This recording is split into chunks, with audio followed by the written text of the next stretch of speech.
if you have 2 quarterbacks, you don't have any. Business is messy and unpredictable. Sometimes lonely. So lonely. So lonely. And inspiration can often come from really weird places. We pick up where the bullet point blogs and the highlight reels leave off. We start with the stories. Welcome back to So Here's My Story. I'm Jodi. I'm Eliot. And we are nearing, by the time this episode airs, we will be nearing the end of the window to enter our birthday contest. Yes, we will. Wah, wah, wah. Only because it's almost over. But we've had probably, I haven't exactly counted, but I think we've had about 35 or 40 entries so far. That's just entries. That's not that many people. We have a few people who are getting very competitive about multiple entries. There was a while there where I was like, are all these, is it just going to be one person in here? We have more people playing along. We have Jim Rafferty just joined the Facebook group, and we've got a few more people coming in. So welcome to you, Jim. And and also, so here's the thing. You have a couple more days to enter. Prizes include getting to record an episode with us. Also, your choice of So Here's My Story whiskey glasses. If you're somewhat local, I might even pour something in your glass for you, but I can't promise that if you live overseas. But anyway, the fastest way to get to the post that gives you the exact instructions on how to enter is if you just go directly to SHMS for So Here's My Story, SHMS B-Day. So B-D-A-Y, short for birthday, shmsbday.com. And that takes you directly to the Facebook post where you can see exactly how to enter. Excellent. Yay. Yay. Happy birthday to us. Happy birthday to us. Have you had a good birthday month? I have, actually. And it's ending with my 60-mile walk for Komen. Oh, yeah. So yeah, okay. That's coming up. Do you feel prepared? I know how to walk now, so that's a huge win for me. No, I'm not. And the other people that are doing this with me, they're talking about training. Oh, I went on an 18-mile hike last weekend, and then I'm doing another one. I was like, yeah, I walked to the car. So we'll see how this goes. But I have been going to the gym, and we'll see. So I've got 3 consecutive days of 20 miles, and then right after I finish the last 20 in Philadelphia, I fly from Philadelphia to Chicago to give a speech, and I'm worried about being mobile on stage the next morning. Like blisters on your feet. Going to sit down for a more intimate chat with 200 people in the audience. Nice. Cool. Yes. Well, this month is a double birthday whammy at our house because my son turned 16 this week. So it's a big birthday. It is a big birthday. It is. So, all right, you want to thank our sponsors? Yes. So as always, I'd like to thank Tom Loveland at Mind Over Machines, Cat's Copy, the architecture firm of GWWO, and Marycraft Staffing and HR Solutions. All right. I have a story, so can I go? Excellent. Please do. All right, here we go. So here's my story. It's going to flail around somewhere between a story and a rant, potentially. There should be a word for that. A strant? A strant. Anyway, a Rory? I don't know. So this is something, it's funny. This has bugged me for a while, but then all of a sudden I've had this conversation 4 or 5 times in the past month or two. And I really do get a little fist poundy about it. But I'm really, really curious your perspective, because I'm open to the possibility that, well, first of all, I'm open to the possibility that I'm wrong. Are you really? But here's what I'll say. And I think this is a great place to actually try to be open to being wrong. What I can tell you is my anecdotal experience of this thing proves me right. And it is a decent subset of statistics. It's enough of them that it's not just like my one story of where my version of it is right. But I think it will be something that proves to be something that you have a lot more statistical data points on. So maybe you can prove me wrong. Because if it turns out I'm right, I'm going whole hog on from now on about this topic. Okay, fair enough. Because I hold back a tiny bit just thinking, maybe I don't know everything about this. Okay, so here's the deal. There are a couple of, well, first of all, you and I both feel that business platitudes in general get the hair up on the back of my neck. If you're not growing, you're dying, and like some of those things. Right. They're not wrong, but they're not right either. They're only right in the right circumstances. So there are a couple of them that form around partnerships and whether or not you can have successful partnerships, specifically like an equal distribution of who's in charge. There's a couple of things. So I hear things like, and the number changes, which is a part of what I buck against. They'll say like partnerships of 3 people don't work. Partnerships of 4 people don't work. Partnerships of more than 2 people don't work.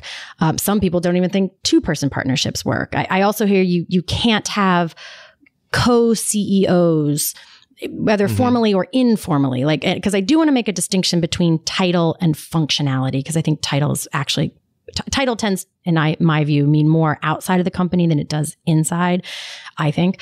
But that could be a whole other business topic. I hear this all the time. And often, I think what bugs me is often when it's in the context of that's actually what people think would work.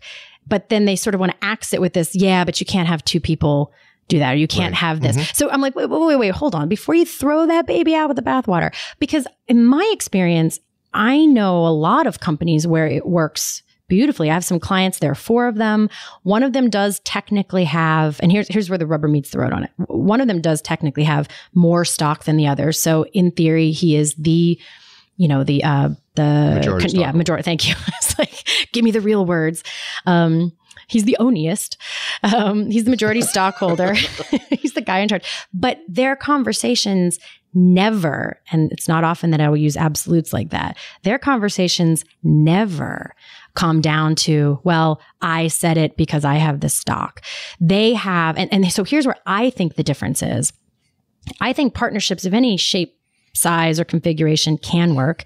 Dual CEOs can work. No CEO can work. I think all those things can work if you have the skills to have the right kind of healthy, productive conversations. Because in my view, it's kind of, I think we've talked about this before. If you get down to the point where a contract's being pulled out or a cap table of how many shares are yours to decide, I feel like you've already lost. And so what is your experience? You can just start with whether I'm right or wrong. Well, my default position is that, of course, you're right. Of course, thank you. But no, seriously. And I do. I believe you're right. So I'll start with where I think this at least started to take hold. There's a quote by Mark Twain that said that the perfect committee is made up of 3 people, 2 of whom are dead. And okay. And that kind of, So Mark Twain thinks I'm wrong. Mark Twain thinks you're wrong. Fine, Mark. And I hear that a lot. I hear that when people are forming companies, somebody's got to be in charge. But I agree with you that, and I don't think that is all wrong. No, either. That's not all wrong. Yeah. That's not all wrong. It depends what you're doing. But to go back to your point, I'm the sole owner of this law firm, but never in the 16 years we've been running do we get down to, counting noses and counting stock and say, well, right. I own 100%, so this is what we're doing. Now, there are certain decisions I don't bring up for a vote. Sure. But if you have the right people around you, I'm a strong believer that you value their opinions based on merit rather than based on equity. Right. And I think where it can go wrong, it's almost like in my brain, I make this list of things that could go wrong if you have 3 people or 4 people or co-CEOs or whatever. And so I don't dispute that there are things that, for instance, if any of those things lead to there not being a sense of clarity in the organization about what's most important, what your priorities are, where you're headed, absolutely. But that doesn't inherently come from there being that many people. It's that those people have not kept their eye on the ball of creating clarity. No, that's right. I mean, I was part of a law firm a long time ago where we had 4 partners, and one of the guys wanted to run it like the old slogan from Outback Steakhouse, no rules, just right. He figured we're all friends and we could run this, whatever. It was a disaster. Sure. So there had to be rules. There had to be a framework. But I'll tell you another platitude that I hear. I don't know whether it's a platitude is the right word, but another every time we say that, I think of platypus. I don't know why. Yes, because because anyway, of course, squirrel. Go ahead. We could get off on platypus for a while, but something I hear over and over again is somebody has to own 51%. And see, in my world, the way we break up governing an organization is that there are two buckets. There's ordinary course of business and there's extraordinary actions. Ordinary course, who's buying the pencils, who's buying the files and other office supplies or whatever. Extraordinary could be who's, can you hire a $200,000 a year salesperson, or can you sign a new lease? Can you open up the Duluth, Minnesota office, whatever it happens to be.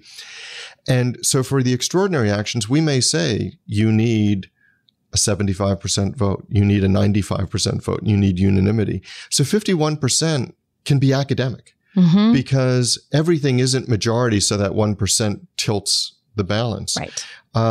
But more importantly, I think that it's clarity and not equity that matters. So that if I know that if there's something in a particular area, I'm going to defer to somebody else in my organization because I have to have the insight, or maybe it's a rule that that's not my lane and I've got to stay in my lane. Yeah. Well, it's interesting. I worked with a leadership team one time where we, actually, I've used this framework a couple of times. It's an easy conversation, a very appropriate conversation to have when there are both things were happening in these cases, both a change in leadership, but also like a restructuring of the format of leadership. They were actually changing the whole structure of how the org chart worked. And so it was really important to talk through like who's in charge of what. And we made these, I can't remember the exact words that we used because they were different at each place, but one was like who's in charge of or responsible for, accountable for, like, what's your thing? What can you decide? And then who needs to be consulted and who should just be informed? Because those are the three things that I see get people up in arms, where you hear things like, well, I didn't even know we were doing this thing. People don't always, I find that people don't always need to feel like they get to vote on things, but they want to know about it or they want to be consulted. And then, do you actually want to, you have to, like you said, hiring and firing tends to be something that like the whole leadership team wants some say on that, or at least to weigh in. Those kinds of bigger picture things. And to me, those are the places that determine whether or not a partnership works, more than whether there are certain numbers or whether there are the co-leading kinds of things. And it really frustrates me that that seems to be this axe that comes in at the end of a lot of conversations. But joking about like, tell me I'm right. I mean, I have to assume there's some, there's a lot of history of precedent of that being the case, because platitudes become platitudes for some reason. Well, they do. They just like I went back to Mark Twain. I'll give you another example, and it's playing out right now.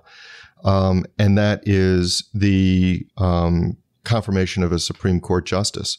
The Constitution says that the executive nominates, the president nominates, and the Senate provides advice and consent.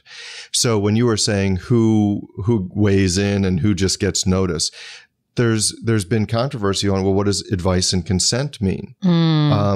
And so you had the whole President Obama's nomination of Merrick Garland, and then can the Senate actually hold something up? Now you have turnabout being fair play. Right, you've got Brett Kavanaugh. And what you have playing out is a very real illustration of a lack of clarity. And you wouldn't think that with the Constitution being the governing document, but it's a lack of clarity as to who gets veto power. And who gets to make a decision. So yeah, I think, and I've seen so many partnerships of 2, 4, 6, 8 people work out incredibly well. But where I see them crash and burn is where the responsibilities of each are not clear, and where people think, because they're not clear, that so-and-so is not holding up her end or his end. And maybe she's really not, or maybe it's because there's a misconception as to what her end is. Right. Well, you just made me think of a way in which I think it can be complicated is not being clear. A couple things. One, when there's not a single decider, then I think you can sometimes get into sort of like, well, if you don't get the answer from mom, go ask dad kind of triangulation happening in an organization. So that's one trap that I think you again have to think through. And similarly, if you have 3 or 4 or 5 people walking around and in the moments, in those moments where they're having a one-on-one conversation with a team member or a staff member, and that person says, well, what should I do about this? And they answer the question. That is a place where clarity can break down and become more confusing if later they're talking to one of the other partners, and they're like, well, why did you do that? You should have done this, not realizing that there are lots of places where this clarity and confusion piece can absolutely be tricky. My beef is, I don't think whether or not there's one or two people changes that. I think that happens even if you have a multi-layered structure, dotted lines to here and there, which that could be a whole other episode. I would love to hear from someone who can explain to me like where dotted line reporting structures actually work, because I only ever hear people complain about them. But that's a different episode. No, but I think that one of the things that you said is that these platitudes tend to shut down discussion. So yes. one of the remarks I've heard is, armies aren't run by consensus. Right. True. So there's whatever, but then, and my response is always, well, okay, but there's the Joint Chiefs, so there is a level at which there is a collaborative problem solving. And then, yes, once a direction is chosen, there should be somebody who's going to make the call on means and method, somebody who's going to go forward and say, this is where we're going. They put a stake in the ground and say, this is where we're going. Right. And I do think that's a big aspect of leadership. There's another saying that if you have two quarterbacks, you don't have any. Sure. And I get that too. But I think that each of those platitudes does is dilute the importance of collaboration in favor of certainty. Right. Which is basically why I can barely stand to be on social media anymore. It's like the mad dash. The certainty. Yeah. The mad dash to the quick, fast, easy answer. Poof, there we're done. Complicated social issue. Done. No, it doesn't work. And that's exactly it. Because here's the funny thing. I will be just as fast probably to argue the other side of most of these things as well, because, deciding things by consensus will drag, an organization down into the mucky muds if you have to have everybody there and have to have a 4-hour discussion every time everything comes up. No, of course not. But that's where this clarity of what's okay. I mean, I often find contrast so helpful. Like, do you need consensus from the entire leadership team about whether or not to buy a box of pencils? No, of course not. But sort of on the other end, if you're going to potentially think about acquiring another company, like you're not just going to unilaterally decide that one person. No, you're not going to unilaterally. But one thing, again, to use absolutes, one thing I always discourage, or at least call into question, is particularly in these 4, 5, 6 leadership team operations, is the requirement for unanimity. I get it. If you've got 2 people, sure, you don't want one person unilaterally making X decision, but if you've got 4, 5, 6 people and they say, well, we have to make all these decisions 100%, then you've established veto power by the 12% holder. Yep. No, absolutely. Like I said, I'm not arguing for, I think that's what can be so challenging about some of these conversations is that if you argue against one, it sounds like you're pro the opposite of that. And it's not that, but you nailed it for me. It's what I don't love about those statements is that it shuts down the possibility of the conversation, because I get that there can be some traps about having sort of co-leaders or multiple people. But to me, that just gives you a new set of questions you have to think about. Say like, okay, well, if this does seem compelling to us for some reason, what would we have to watch out for? Where would that be problematic? And tailor fit your own solution. That's what drives me crazy about platitudes, where somebody else's answers feel like they're supposed to be yours. Yeah. And you can also bump certain things down a level. So you can have, this is not a highly significant example, but it's the one that comes to mind. So I decided that we would move most of our critical operations, I think all of them, document management and even Microsoft Word and everything. We were going to move everything to the cloud. Okay. There were a lot of reasons for doing that, including encryption and confidentiality and security, et cetera. I didn't ask. I made a decision we were moving to the cloud. However, we did start talking about, and everybody was included in, how are we going to do this? What are the pitfalls? What do we have to watch out for? What are our priorities? What's the give and take? When we brought in a company that did document management, I brought in other people who were going to be better at this and frankly were more boots on the ground than I was because I didn't want to impose something and have them go, yeah, that's not going to work. Right. Or, well, we'll make it work, but geez, I wish you had asked us first. Right. Well, see, but okay, yeah, exactly. Because this is yet another layer of why this irks me, because a lot of the things that get tossed into the soup of why partnerships shouldn't work somehow almost sound like they think that those things that, I'm not saying this very well, that if you have like a leader, so a CEO or a primary person, and that person then just makes decision and doesn't have to think about how that plays out in the whole execution and onboarding of that thought or idea throughout the whole company. And it seems to abandon this whole concept of like what it really takes to have something, matriculate through an organization in a way that will actually work. And that involves conversations where you consider the other person's perspective and consider their experiences, and you weave that all in. And so to me, it just feels so short-sighted, as if somehow if you have just like one person or that suddenly everything becomes super easy. Yeah. And I think there are a couple things that come to mind. The first one is the reason that I see a number of people saying, no, I'm going to be in charge, I'm going to do this.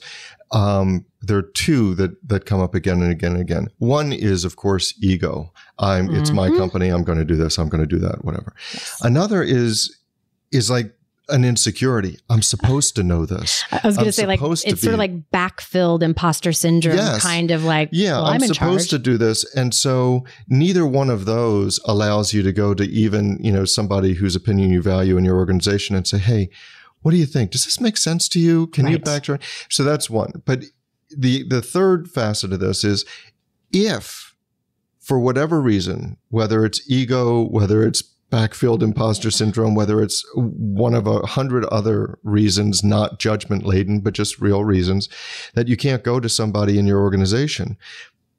That's why I find it so critically important for some of the most successful people I know to have an outside mentor, coach, peer advisory group, something like that, because the most dangerous thing I see in a company is when you have put yourself in exile in your own echo chamber. Well, my entire business is structured around that. Well, so clearly true, I agree with you, because that is sort of, I'm a non-echo chamber entity. But I'll give you a great example of someone who really sees it the way I see it. So Greg Armstrong, I don't know if you know him. He's a financial advisor here in town. Brilliant guy.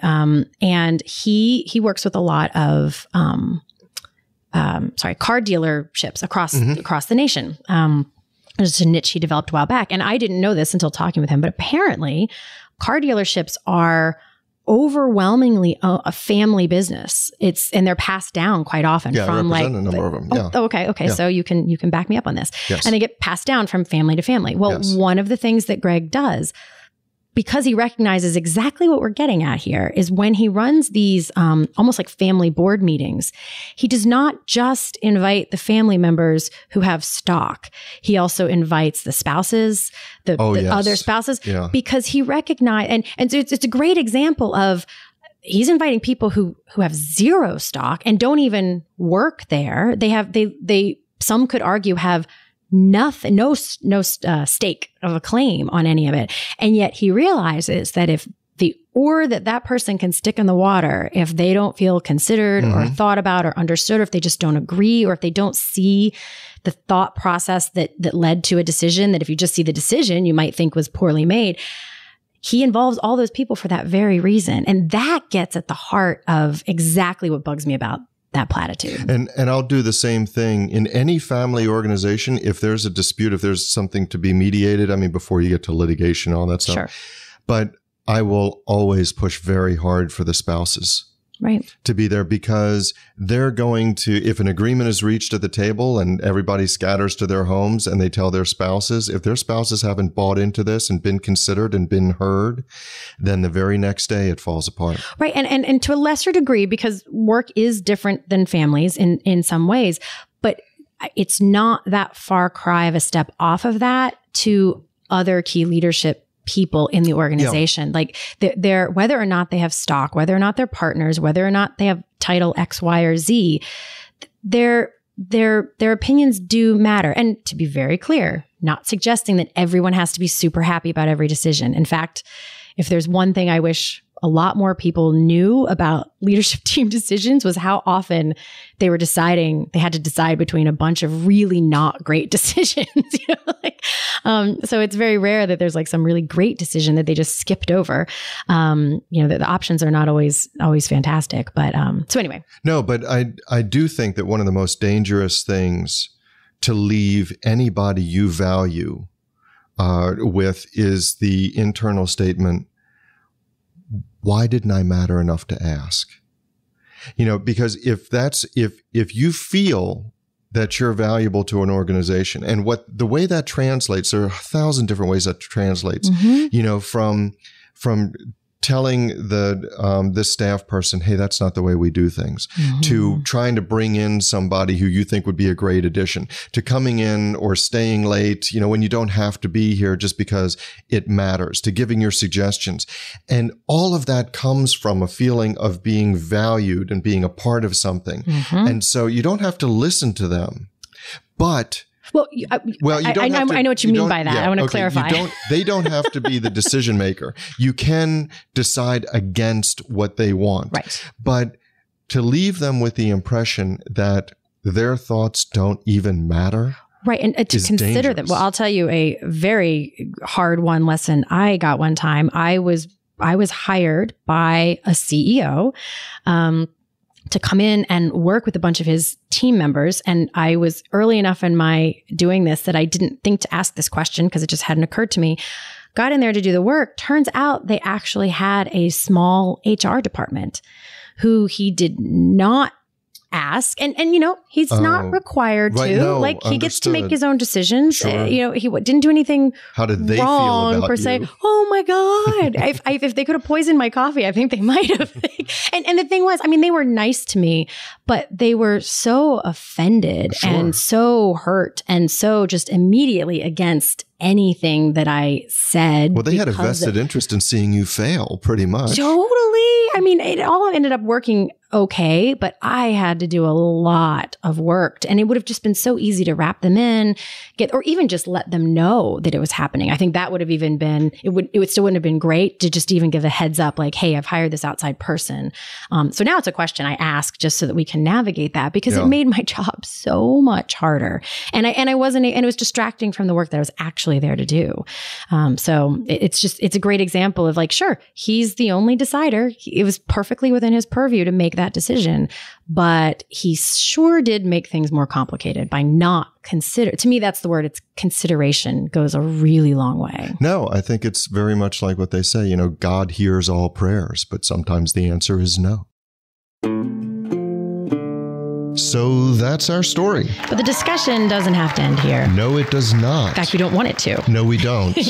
That is why we actually have our private Facebook group, which we started to make sure that we could get your comments, your rants, your thoughts, your stories. You can find links to that group as well as show notes and links to subscribe via email and how to find us just about anywhere you can possibly find podcasts at sohere'smystory.com. And you can also find us on Facebook and Twitter at SHMS Podcast. And since we know it takes a village. Yes, it does.